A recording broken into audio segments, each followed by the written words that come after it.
Welcome to the ThunderCast, your martial athletics podcast produced by the fans, for the fans, with your hosts, Russ Livingood and KD Hudnall. We're bringing you the thundering word on the thundering herd each and every week, so keep it right here. The ThunderCast is on the loose.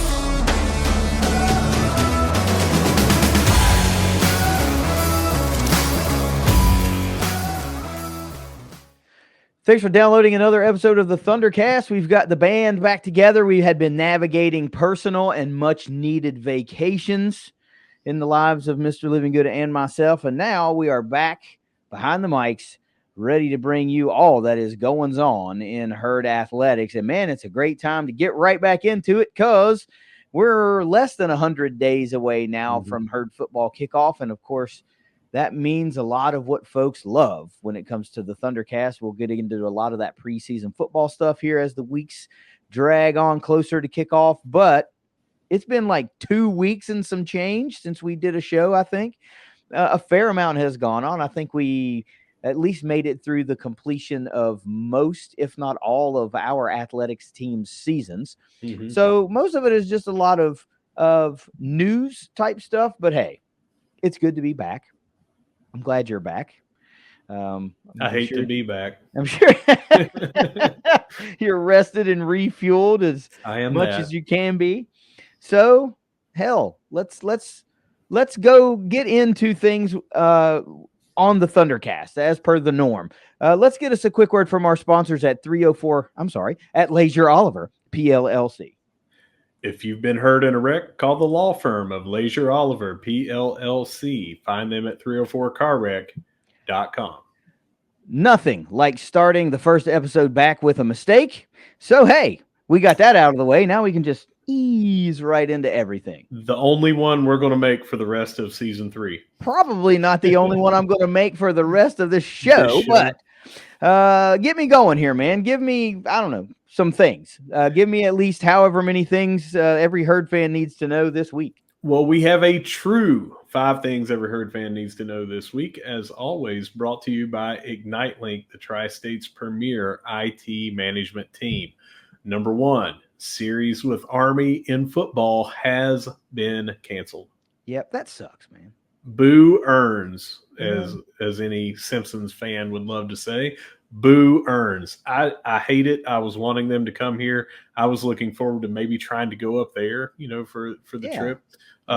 But those are one of those, when you look at ratings and everything, the service academies always have high ratings, There were just a lot of people looking forward to that game. Absolutely. Yeah. There really were. And historically, the state of West Virginia is usually ranks pretty high in number of enlistments per capita in the country. So service is and the service academies, they are, they're a draw. They're a draw here. And folks were really looking forward to being able to get Army in the Joan. And like you said, some folks were probably looking forward to being able to go up to West Point and see that. I mean, I've been on the campus of the Naval Academy, when we played in the Military Bowl well over a decade ago, and that campus was immaculate. I can only imagine, what it's like at West Point. I imagine it's a lot more of the same and maybe notched up a degree or two. But alas, now, I mean, geez, look at this 2025 OOC schedule. It is slim pickings, man. And athletic director Christian Spears has said, we've had some discussions. There are some interested parties. They're not naming any names right now, but anytime that happens, it leads fans to speculate and who we'd like to play and who I'd like to see and all that kind of stuff. But the short and sweet of this one is losing the Army series just sucks, man. It just does, because now it's like we had Navy and Army, and we didn't get either of them at the Joan. Yeah, it was going to be the opener for the 2025 season, unless we did some kind of week 0 game or something like that. And it was going to be a home game. Army, here the last couple of years, we've had home games against FCS opponents. Yeah. And, you and I have a big event the first week of, or first home game of every football season that we've started here the last several years. So that was going to be huge. It was going to be a bigger game. So I hope that we keep that exact same game, that same date, that we fill it with a more marquee opponent and that it's a home game. But in the world of college football, with the landscape right now, scheduling for G5 teams, which I hate that term, but scheduling for the level that we're on, it's horrible. And I do not envy any athletic director of any school. No, either. It's getting terrible because now you got teams, these power leagues doing the lame shit where they don't even play a conference mate that year, so they schedule them for an out of conference opponent. Yeah. That's lame, man. It That's is. absolutely. If you're afraid, just say you're afraid. Yeah, get a Right? dog, Bob Pruitt. Don't give me that we got nothing to gain. Of course you do. You still got to go win a game, and if you're truly superior to us, then you should have no worries about coming in and playing and winning convincingly, right? Just like Virginia Tech did last year, right? They came in and wait, no, they did not come in and win last year. So I see why maybe you don't want to do that. But that now begs the question, okay, who do you get? Because Army was going to be exciting for a lot of fans. You don't play them all the time, so it's not like, let's just throw on another MAC team. Like, dude, nobody wants that, really. Right. Nobody wants that. I'm all right. Like, we got the Western Michigan game this year. I'm cool with that because we haven't played them a lot since we left the MAC. That's a good kind of one-off deal. But, like, I don't want to play Miami, Ohio again. I don't want to play Akron again. No offense to those teams. I hope I never have to go or host Toledo ever again. Ever. Akron, no. Western Michigan, I don't care about them either. I get what you're saying. We haven't played them, I think, since we left. I can't remember if we played them or not. So. But if I had to, talking MAC only, and I'm not talking about this specific game to make up, I don't mind an Ohio or a Miami, Ohio, just because of the drivability. It's an easy road trip to go to, so I don't mind a 1-for-1 series on that, but not every year. Oh, no. I just get tired of that. I would like to see someone regional that we can play, and that it's mutually beneficial for both teams. Yeah, I'm okay with an Ohio University every now and again. I think you need to play that at least once every 4 years so that any student that comes in as a freshman has the opportunity, if they're going to graduate in 4 years, they have an opportunity to see one of those iterations of that game. Sure. I think that's what you want, just to keep that historic rivalry relevant. That's hard to say. And Miami, Ohio, we've played them a bunch in recent history, and I just don't want to do it. It's just like same old. Give me something new. Give me something new. And we bemoaned the Middle Tennessee series when it was announced, and now that's all we have right now for 2025, and that really sucks.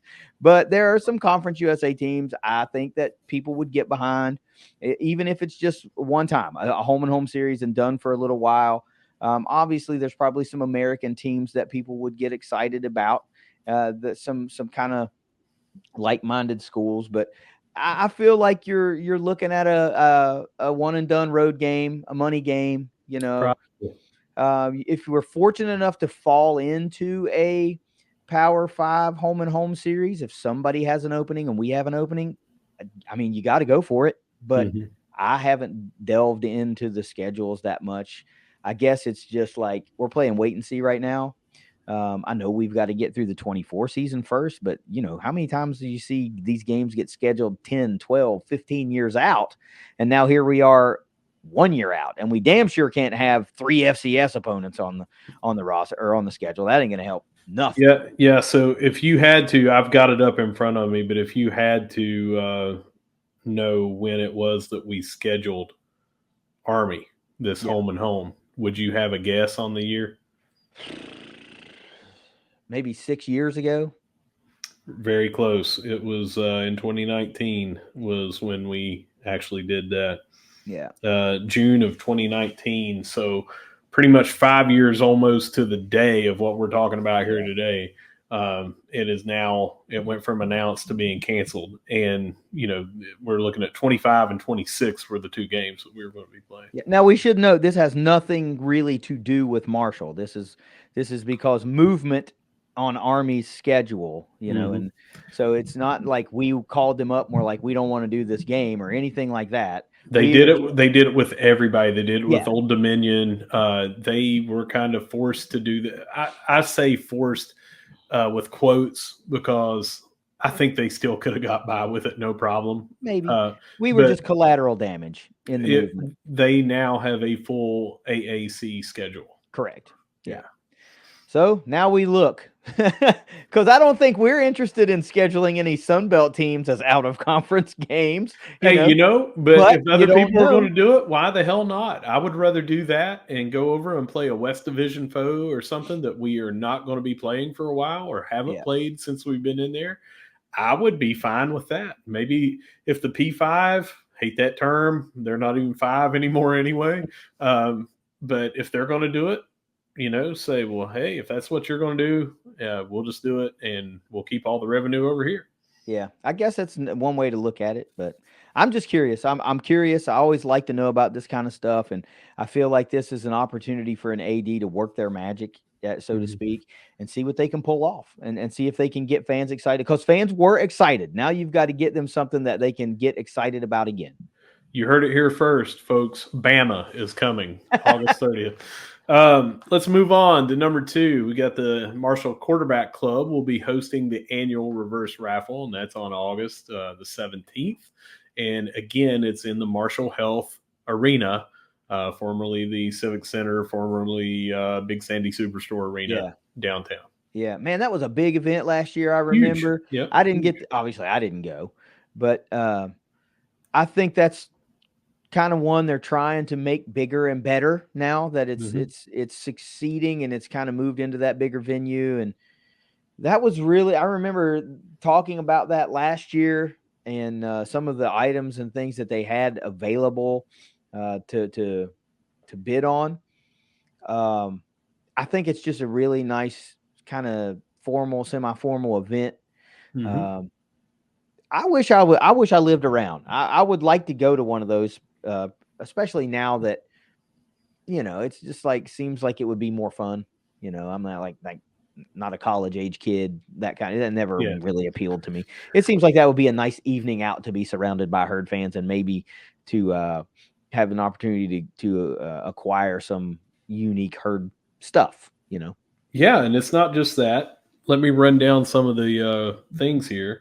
Cost for the event. By the way, this event, Saturday, August 17th, 5:30 p.m. Wanted to get that out of the way. Cost for the event, $200 per person, and you must be 21 and up to attend. The ticket event entitles the attendee to dinner and an open bar. Most people there are now doing their forensic math on that $200. How many drinks do I have to? All right, I'm coming out ahead. I'm good.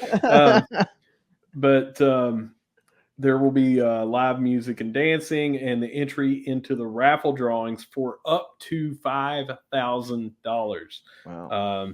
The Q&A session with the featured guest speakers, who this year is Ahmad Bradshaw and Mario Harvey. Oh, yeah, man. I did see that. I forgot that Mario was going to be there. I knew that Ahmad was going to be there. Yeah. 2 greats, 2 all-time greats. All-time greats. Ahmad Bradshaw, for my money, I don't know that I will ever experience a more, I call him an angry runner at Martin. He just ran mad, and we've had power runners. We've had power backs before, like Rockhead and things like that. But, man, Ahmad Bradshaw was just different. And I know that term nowadays gets thrown around a lot. Dude, that guy was just different. I mean, he was different. He's so fun to watch. And I wish that the highlights that were on YouTube of that era were of any quality whatsoever.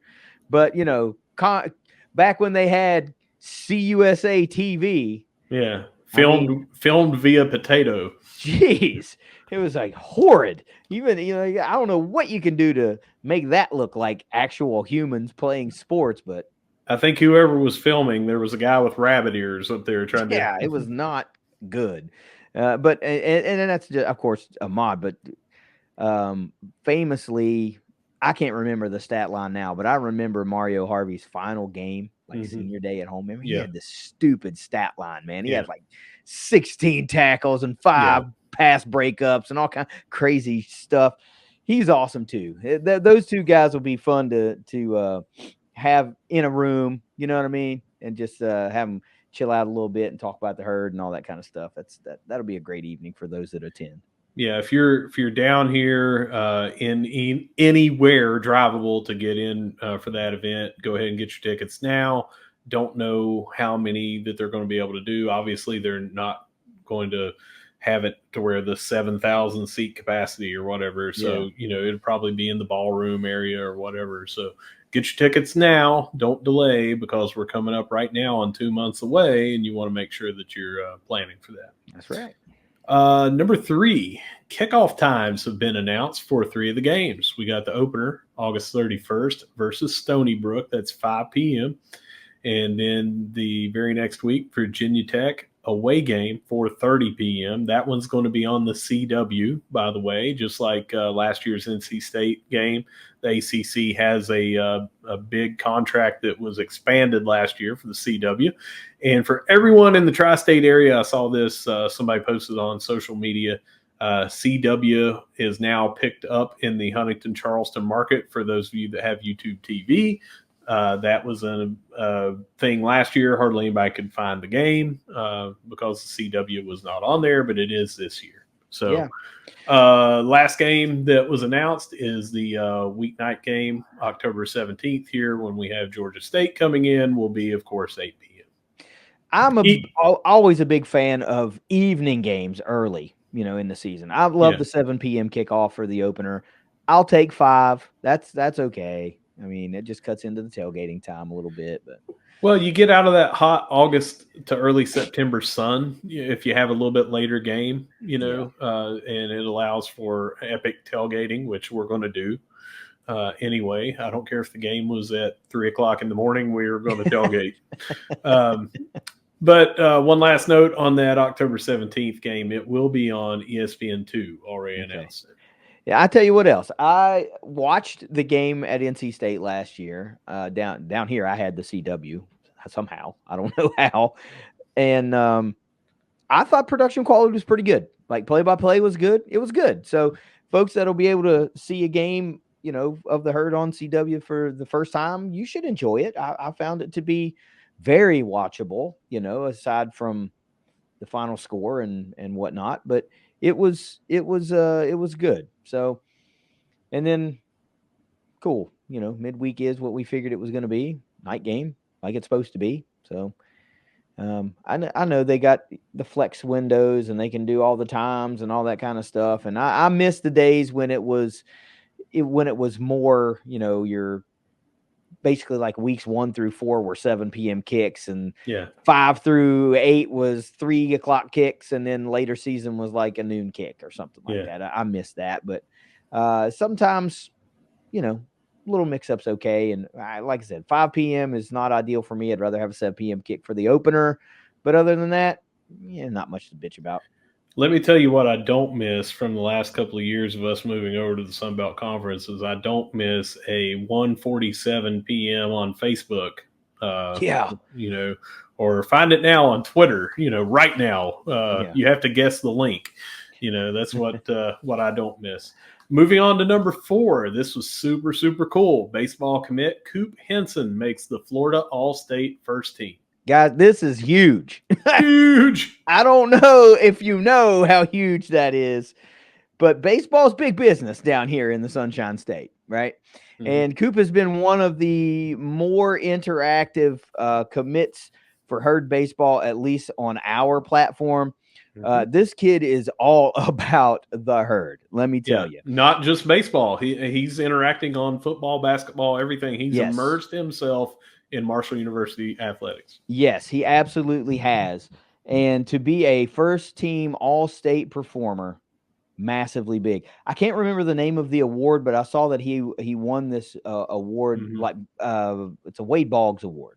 I can't remember the name, but it's and I don't think it was for drinking 67 beers on a flight, but maybe equally impressive. Well, probably not, but yes, but so he's this is legit. Like, this is legit talent, right? When you hear Christian talk about Coach Beals is going to be able to win here. When we talk about like keeping the faith, man, it's going to take a little bit of time. This is what we're talking about, being able to start recruiting these high performing high school athletes and maybe augmenting what you have through the portal to a certain degree. But it's going to take that homegrown, grassroots recruiting talent like that. You want to build it the right way. And Coops, I think, going to be a big part. He could be an instant impact player, right? Maybe not. You don't know how you acclimate to the college game, but I'll tell you this: high school baseball ain't no joke down here. It ain't. So that's massive for him. I'm really happy for him. Can't wait to get him on campus. I don't think he can wait to be on campus. I've seen pictures of like he had his graduation, he had Herd stuff, he was taking photos and the Herd t-shirt and all that kind of stuff. Like he is all about it. Dude, remember when school started? He got his senior parking spot and he painted it Marshall. That's what I was getting ready to say. I mean, it's everything. And I'm stoked for that. Get a kid that's as high on your university as you are, like me personally. I'm always going to love that. Since we're glowing him up here, I've got that award here, and then I want to tell about his stats and a couple other things here. But he is the winner of the Hillsborough County, Florida Wade Boggs Athletic Achievement Award for 2024. Senior outfielder at Bloomingdale Senior High School, 448 batting average, 524 on base percentage, 632 slugging for 1.156 OPS, 39 hits, 34 runs, 19 RBIs, 10 doubles, 2 homers.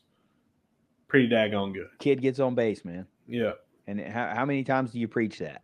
How many times do we just talk about just get on base? Yeah. You can't score runs if you don't get on base. Walk gets you on base the same as a single. Right. Sometimes it doesn't move a runner over as good as a single is, but the kid gets on base, and I can tell you that translates from one level to another. Yeah. It doesn't matter if someone is in high school and they get on base, and you look at those scouting reports for the majors looking at them, they list that. Kid has a great eye. You're going to know your strike zone if you know it in high school and have good plate discipline and don't swing at pitches out of the zone. They're going to love that for the minors and the majors, much less Division I baseball in college. Yeah. So really happy to that Coop has managed to find his way on this all-state team. The Athletic Achievement Award's big. Hillsborough County is a big ass county. It's a big ass county. There's a lot of high schools, period, in Hillsborough County. Out of all the stats, and this wasn't why he won that award, but out of all the stats that he could have, this one blows my mind the most. GPA of 5.83. Like, okay, put my junior and senior high school stuff together. Maybe I'm touching that. Or I mean, it's absurd now. It used to be a 4.0, and then you're like, okay, honors classes get weighted. I mean, what the hell is he in the CIA for 5.83? He's taking master's level doctorate classes in high school. Yeah. Jeez, kid, leave some talent for the rest of us. Good neurosurgery. All right. That's the spiel on Coop Henson this week. So tune in next week when we see if he's been able to, invent cold fusion. All right. Moving on to number 5, Marshall softball set a program record 29 double plays this season. Last time they had the record that was there. I think it was 2003, but I think it was maybe 24. So they beat it considerably. How about that? That was one that kind of was a oh by the way moment. I thought we were almost done from hearing from softball from a team accomplishment standpoint from the season past, and here comes this gem. So that's pretty cool. And we've mentioned many times Sid Bickle, absolute defensive guru, and Brooklyn Orange had such a better season this year than last year. And of course, no, all double plays don't come from your shortstop and your second baseman. Yeah, we know that, but a lot of them do. A lot, And dude. you've got to give props to the remainder of your infielders. Cam Hollis plays a great third base, and Riley Lucas has to complete the double play, or Yep. else it ain't a double play. Yeah. But you just don't have that many double plays by accident. You've got to have really good defenders all the way around the horn. Great And so, communication, knowing right, where each person is. right. And sometimes it's that fly ball, toss a runner out at second base type thing. But by and large, it's the 4-6-3, the 6-4-3, the standard double plays, and they were really, really good this year. Vic's going to be hard to replace, man. Yeah. That is not going to be an easy task, but that's going to be tough. There's going to be some holes to fill in the infield this coming off season, and we filled holes this year. We fielded a pretty solid team. It just didn't show up a whole lot in the win-loss column, but individually and in categories like that, I mean, program record for double plays, you did something right. I don't know if you're like me, but the first defensive position that pops into my head when you think double play is shortstop. Always, yeah. And in softball, the more I learn about softball and the different nuances than baseball, which I grew up on, I think a very, very underrated aspect of that double play is the first baseman, because it's such a shorter distance to first base. So you've got to be quick. That means your stretch at first base has to be that much longer to give that throw that extra time to get that runner. You've got a lot of picks at first base because it's going to be a forced throw for a faster throw to try to get that person. So just the entire infield, if it's a 5-4-3, if it's a 6-4-3, 4-6-3, whatever, that 3 at the end, is always there. Going to have to make that great pick. Going to have that great target but the stretch is so key, in my opinion, for the shorter running distance between home and first. Yeah, it's a little bit different of a animal, right? Mm-hmm. And you're right, because it's so short along the base path. Bigger ball, it's just it doesn't bounce the same. It doesn't. So it takes a lot of talent all the way. That's why I say you just can't discount that 3. I mean, Riley Lucas plays one hell of a first base, and it shows up in those stats. It shows up all the time, not just on turn to double plays or completed double plays. She's a great defensive first baseman, period. It has way more to do than just being able to complete a double play. But hey, program record, you'll take it anytime. These are things, right? You're looking for things, and that's a thing. You have, the home run queens and the RBIs and all that kind of stuff on the offensive side. Now you're turning a program record, double plays. They're onto something there, man. It's just going to take a minute or two to get all the pieces in place. Pitcher's best friend, man, double play.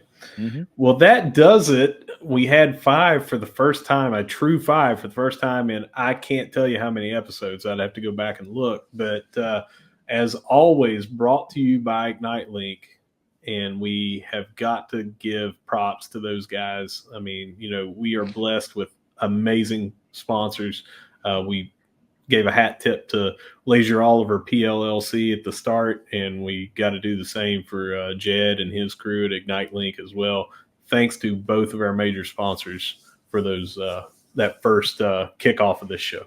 Yeah, man, back in the saddle. Can't do it without Leasure Oliver. Cannot do it without Ignite Link. It just ain't the same.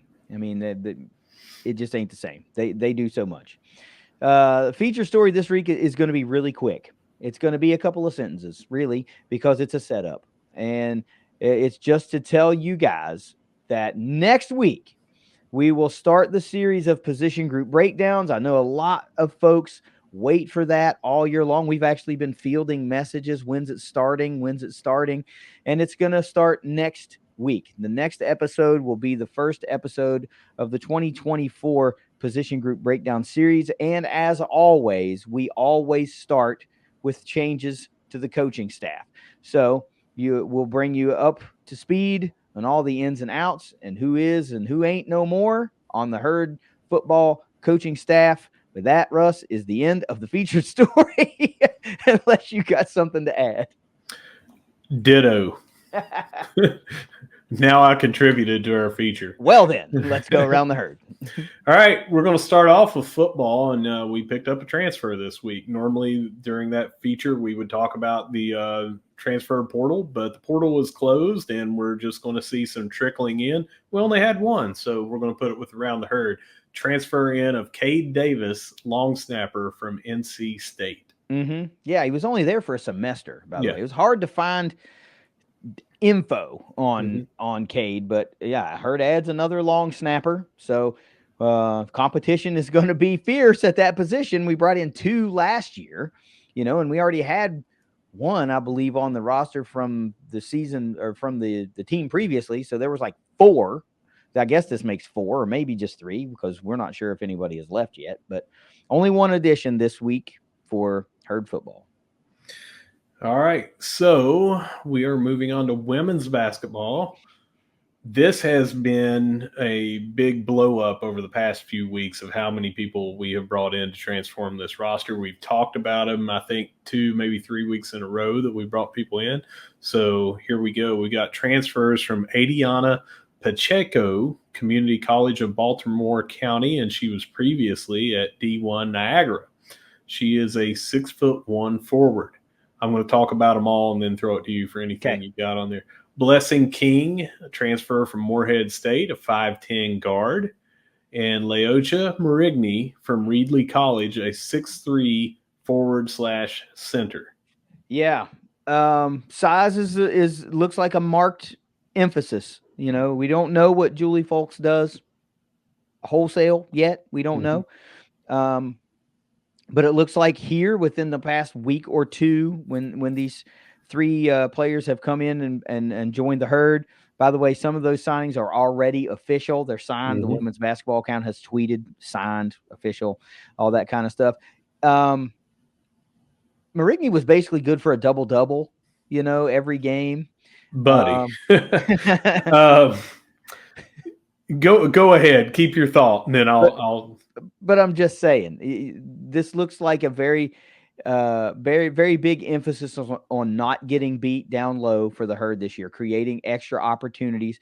We saw the Herd thrive in that capacity, but it was a 5'2" guard, 5'4" guard out there doing all the dirty work. And now there's going to be a couple of somebodies that are potentially going to be able to go down low and bang bodies, for the duration of a game.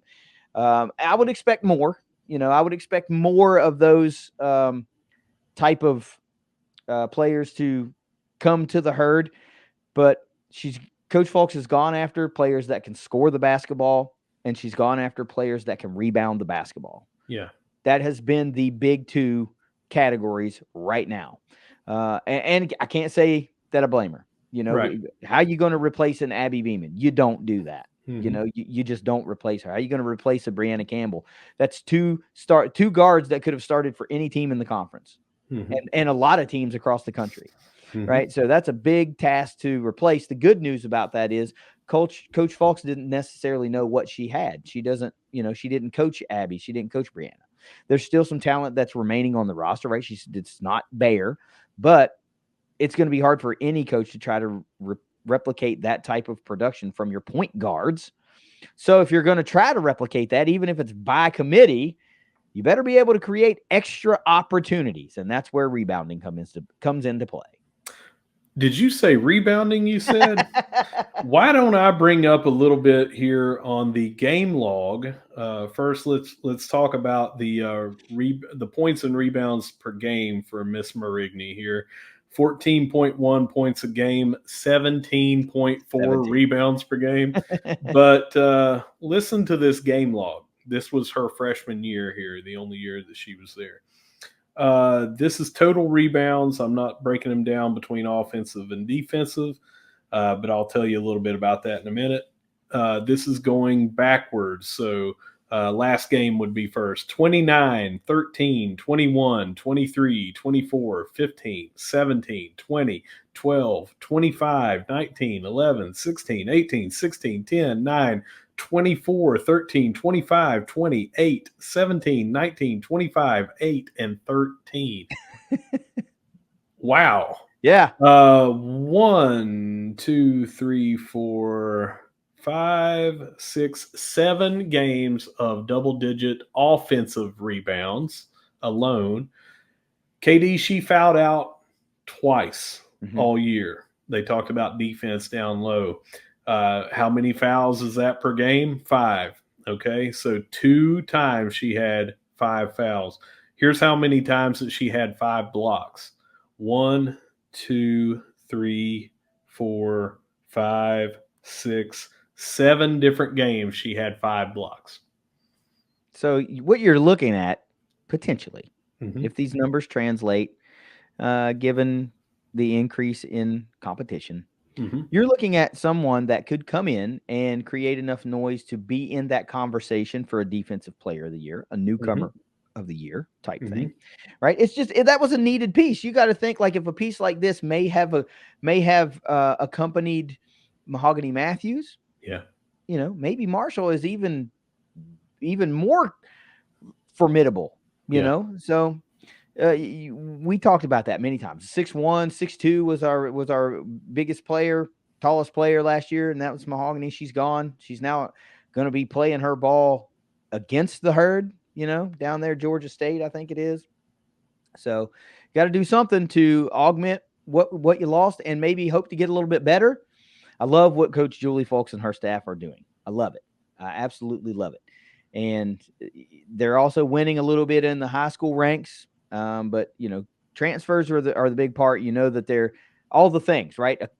Adjusted to college life, strength programs, already played a higher level than high school, all that kind of stuff. But you also know you got to have those high school players as well. So love that we've gotten 3 from the portal, but that's not all, right? Yeah, and just want to say Blessing King and Pacheco both high on defense, high on rebounding. It has been a concerted effort, you can tell, to increase our rebounding acumen for this coming year and bringing back the offensive star power that we already had here. Looking like a very formidable team. I mean, I don't know how you can get mad at all these rebounds creating an extra 3 opportunity for Meredith Mayer, right? Yeah, that's the kind of recipe that has been so successful for Herd basketball teams, the 3-point ball, so I'm loving how this is shaping up. I really am. I'm really digging how this is shaping up, this roster. Yeah, and we just talked here 7 different times, 10 offensive rebounds plus by one player.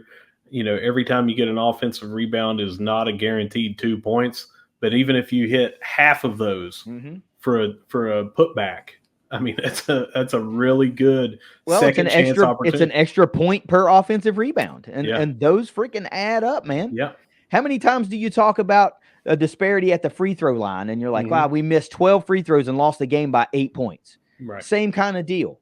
This is 8 potentially extra points that show up on over the course of a game, and that adds up, man. But just keeping possession alone, whether you convert it for an immediate putback or not, is huge because it prevents the other team from scoring. That's right. We also picked up, you kind of alluded to this, that it wasn't just transfers. We hit high school, so we picked up a commitment from local Sophie Aldridge out of Barbersville. Yeah, man. Midland. Cabell Midland High School. I love that, dude. I love that. That local athletes coming to play for the Herd is big time to me. Like, I don't know that all the star power in the world is great, but I love when local athletes want to stay at the homegrown university. I love it because that's a ready-made group of fans that want to come to games. They're probably already coming to games. I mean, and they're just going to be coming to more games now. Yeah. I'm sure her family comes to Herd football games and stuff like that. And now, if they weren't already coming to women's basketball games, they will be. And maybe more people from the area that know her and want to see her do well, support her, will be coming to Herd women's basketball games, man. This is why recruiting locally is a big deal. Think about the guys and the girls that have played for our various teams over the past couple of years. And when you think about some of those athletes that first come to mind, they're local kids, the Owen Porters, or they're at least West Virginia kids, put it that way. You love to see them doing well. Logan Osborne's one of the most talked about guys on the football team this year, and he's local kid. It means something here. It does. Bryce Blevins, he's a local kid. He's not a West Virginia kid. He's a local kid. We couldn't stop talking about him. Yeah, his performance had a lot to do with that, but it's because we like to see our own doing well, man. And having the player like Sophie Aldridge come and play for the Herds, big deal. Moving on over to men's soccer, we picked up a signing from Harushi Taneda from Japan.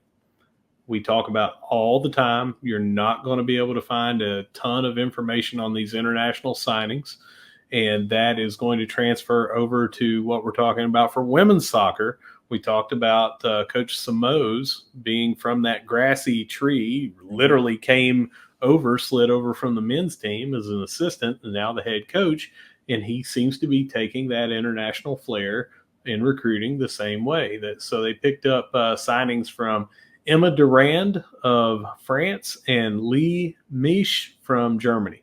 Yeah, the international flavor, the international type recruiting thing, very, very apparent with Herd women's soccer.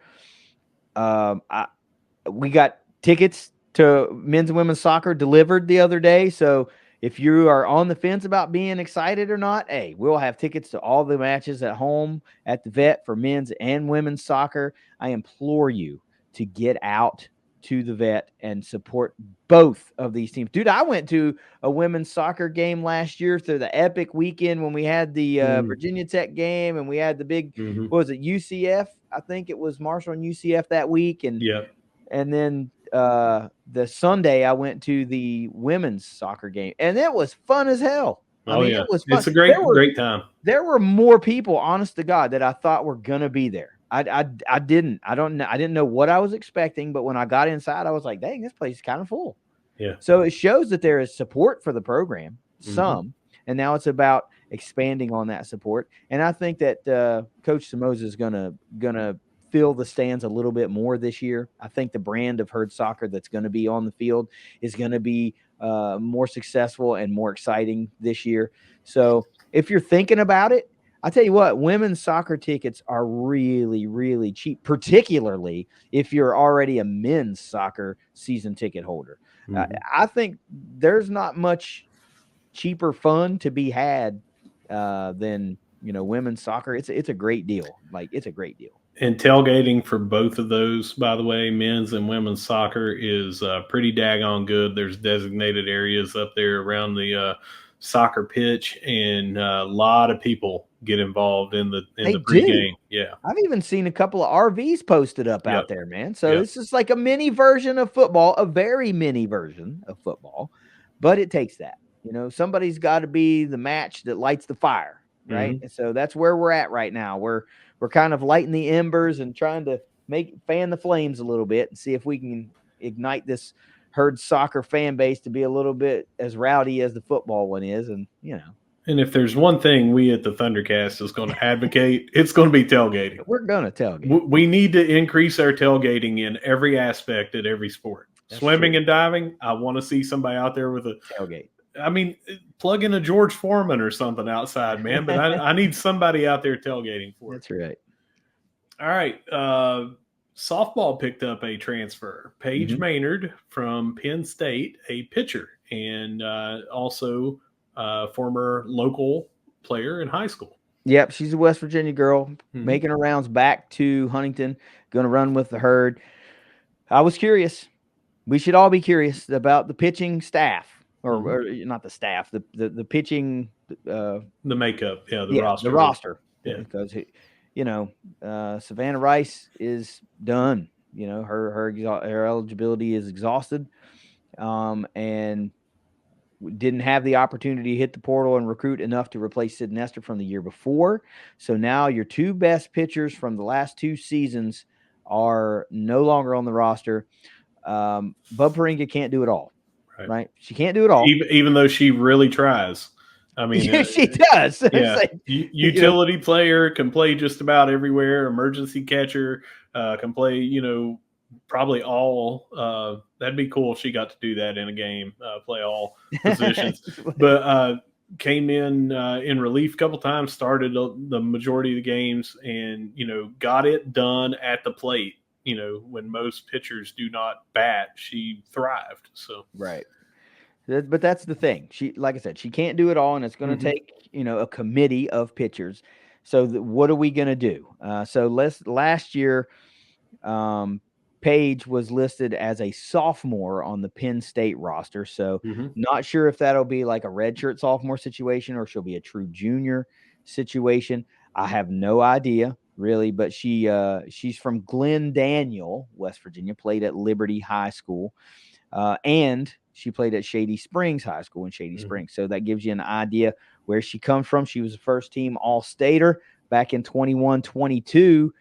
She was the number 66 overall player coming out of high school that year. So she's got some talent, man. And this might be the shot in the arm that we need to start to solidify that pitching rotation. I still think probably going to need to find one more, maybe two more. But Coach Zirkle and that crew, man, you got to have a little faith because it feels like players kind of want to line up and play for somebody like Morgan, because she still is where they want to be. She's still playing pro softball, and a lot of players want to continue on after college and play pro softball. So this would be cool, man. This is kind of like, I don't know. This is kind of like if your favorite major leaguer was a coach in the off season, how cool would that be? So little faith, trying to keep my ear to the portal goings on. It's a little bit easier to track that stuff now, but it's still by no means easy. So I only see what I see, and you can't go out searching really. You have to find it from another source, and there's not a whole lot out there, but I got faith. I do. You mentioned talent, but you did not mention this tidbit. So I don't know if you know this or not. So hopefully that the listeners will get to hear this at the same time that you're hearing this. But do you know what Paige Maynard did in her first collegiate game at Penn State? No. How about throwing a no-hitter? Yeah. Threw a no-hitter as a freshman, true freshman, first game, came in, struck out 7, I think, but no-hitter at Penn State. Yeah, struck out 4 over 7 innings. I see that now. Yes, but here's the thing that's wild to me: they've only that was the 10th no-hitter in program history at Penn State. I would have thought there would be more, but what do I know? That just seems like a low number. I don't know. And afterwards, it seemed like she had a little bit of control issues, maybe as the reason that she didn't get more starts. But over the 2 years that she was there and pitching, she did not have that workhorse throwing, like we looked at with Sid Nestor. So, but it was kind of the same deal. Sid comes here and just blossoms and does all that. So, she was really good. Yeah, she was really good. She was. Anyway. They were looking for a little bit of a change of venue, and they liked what was going on at Marshall, and we were just the beneficiaries of a really talented pitcher that was in need of a change of venue. And maybe this is what we see that all the time with a lot of players, man. Maybe Paige just needs a change of scenery, get back home. There's a lot to be said for coming back home. Sometimes it's just you need to be under a different coach. Sometimes it needs to be a different classroom situation. You never know what the deal is where but we just talked about bringing in a player that didn't have crazy stats elsewhere and just led in or co-leader in RBIs for the Sun Belt for us. So looking forward to seeing what Paige can do in the circle. Me too, man. I was I was really excited about that one. And when I dug into the bio and I was like, oh, wow, she's West Virginia. That makes it even better, man. It just always makes it better.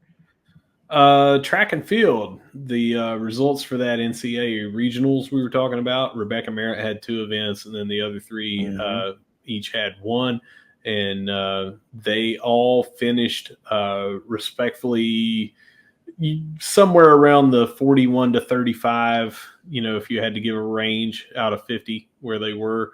But as we said, huge victory just getting named to go to those events. Heck yeah. We also picked up a signing, AJ Young. And again, we're not going to know what events or specialties or disciplines that he runs in or whatever, but looks like a track athlete. Yeah, looks like a track athlete. And also, if I had to guess, I would say like more of a distance runner because it's slimmer build. Yep. Canal, Winchester, Ohio. So fairly local, that tri-state doing the Coach Huff 300 miles around Huntington type thing, and kind of owning that. Track and field has been on a really, really big recruiting role, like really none other. So pretty cool, man. The momentum just has not slowed down. Well, that is all I have, unless you have something else for Around the Herd, but I think that was pretty much it. It was a week plus of signings, transfers, that sort of thing. I do. I have one more thing for Around the Herd. Okay. And this is not only herd athletics related, but it's also personal. And I think it's the super coolest thing in the world. I've got a cousin that is a huge WVU fan. And I know I love Jason. He's like my brother. You've met Jason. His whole damn family are Marshall people. His wife went. Good. His son Xander went and is now working. He's decided to enter the working world, and he's freaking blossoming. I love that kid. He's awesome as hell. Well, the youngest of the clan has graduated high school recently. Going to go to Marshall, and herd athletics related, will be joining the Marshall cheerleading squad. So really pumped about that. So happy. Awesome. So happy for KP. If you hear this, just know that I love you, and I can't wait to see you out there in some Kelly green and white. Not a different color scheme for her. They're coming out of Winfield, so they're green and white too. So really happy for her. I saw Jason talk about that the other day on social media. So congratulations to her. Love it when the family grows stronger and runs with the herd. I had nothing to do with this recruitment, by the way. I have been guilty of recruiting other cousins in the past, but this one was all them. So proud of you, kiddo. Love you. That's great, man. I always love to hear stories like that. Yeah. So that's all I got. If you got nothing else, take us out of here. I do want to throw out here, we did not list at the start of the episode some of the places where you can find us. By now, everyone knows where you can find us. But I do want to say we are getting ready. We're coming up on July the 1st, the kickoff of the official start of the Sun Belt Conference annual calendar. And we are going to have an increased presence on ThunderCast.online with more articles, more things. You will find, you mentioned earlier, our breakdowns of positions and stuff like that. There will be a corresponding article to go along with that. So you'll have it here to listen to, but you can also reference it in print and put your comments on there and that sort of thing and interact with us. So we are looking, though, for writers for all the sports. So if you are wanting to write about soccer, men's, women's, both, basketball, softball, baseball, track, swimming and diving, tennis, we want to hit it all. We don't want to leave anybody out. So if you follow one of those, if you're a student, if you're an older fan, it does not matter. If you follow one of those teams that we just talked about and you say, well, I wouldn't mind commenting on that every now and then, I'll throw an article out there. Get with me. DM me at Russ Living Good. Yeah, man. It's exciting time. And, of course, July 1 also marks the next season of the ThunderCast. Yep. Wild. We're finishing up here in a couple of weeks. We'll finish up 3 seasons of this. Yeah. That's pretty wild, man. It's been a good run. It's been a fun run. It's been a hell of a good journey so far, and onward and upward just like the herd. And they said with me as a co-host, we wouldn't make it 3 episodes. They said they wouldn't make it. All right. Well, that's all I got for that. So whether you see us at the Joan, whether you see us at the Jack, whether you see us on ThunderCast.online, no matter where you see us, we're going to be saying, go herd. Go Herd. It is the ThunderCast. We will see you next week with the start of position group breakdowns for the 2024 Herd football team. Later.